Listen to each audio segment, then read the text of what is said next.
शेवगावमध्ये काल दिनांक 12 डिसेंबर रोजी विविध आंबेडकरवादी संघटना व भारतीय कम्युनिस्ट पक्ष यांच्या वतीने शेवगाव तहसील कार्यालयावर निषेध मोर्चा काढून परभणी येथे झालेल्या घटनेचा निषेध व्यक्त करत सरकारच्या विरोधात मोठी घोषणाबाजी करण्यात आली आहे।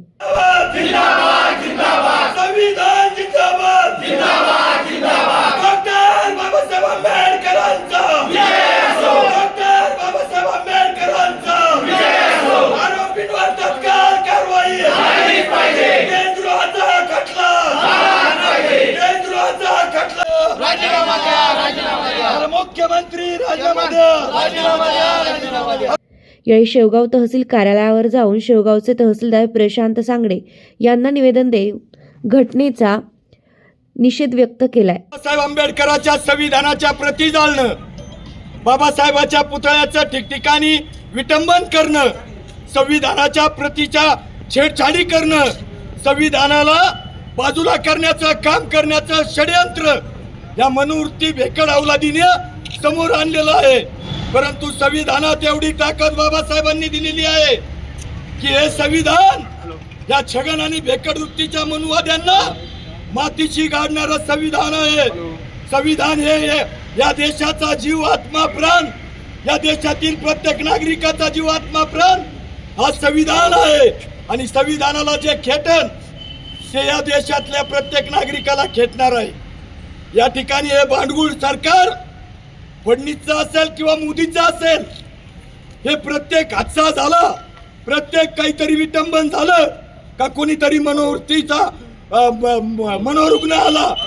अरे हा मनोरुग्ण आमच्या जय भीमवाल्याकडे पाठवून पहा एकदा, त्याचं मनोरुग्णपणा काढला नाही आणि त्याचा मनोरुग्णपणा गाडला नाही आणि तो जर परत ठिकाणावर आणला नाही तर आम्ही जय भीमीचा अवलाद पाहिजे।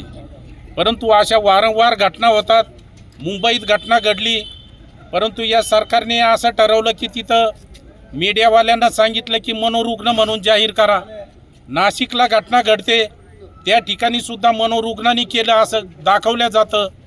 काल परभणीला घटना घडली, त्या ठिकाणी सुद्धा मनोरुग्ण असं दाखवलं जातं। म्हणून या सरकारला आमचा सवाल आहे, या मुख्यमंत्र्याला गृहमंत्री असणाऱ्या देवेंद्र फडणवीसला आमचा सवाल आहे की ज्या ज्या ठिकाणी अशा घटना घडतात त्या मनोरुग्णाला फक्त आंबेडकरच का दिसतात, हा आमचा सवाल आहे। त्याचं उत्तर या गृहमंत्र्यांनी दिलं पाहिजे। आणि म्हणून महाराष्ट्रात जाणीवपूर्वक हिंदू मुस्लिमच्या दंगली घडवायच्या, आता हिंदू मुस्लिमच्या सोडून दिलं, आता मागासवर्गीयांना भडकवण्याचा कार्यक्रम या मनुवादी या जातीवादी संघटना करत आहेत। यांच्या मागं कोण आहे ते खरं शोधणं गरजेचं आहे। हे ज्यांनी घटना केली त्याची तर मी तर म्हणतो नार्को टेस्ट केली पाहिजे, त्याच्या मागं कोणाचा हात आहे हे उघड झालं पाहिजे। आणि म्हणून या ठिकाणी सर्व मागासवर्गीय समाजाने आज मोठ्या प्रमाणात निषेध केलेला आहे। अशा घटना महाराष्ट्रात होऊ नयेत। आजची परिस्थिती जर पाहिली तर या महाराष्ट्रामध्ये मुस्लिम असो मागासवर्गीय असो कोणीही सुरक्षित नाहीत, महिला सुरक्षित नाहीत।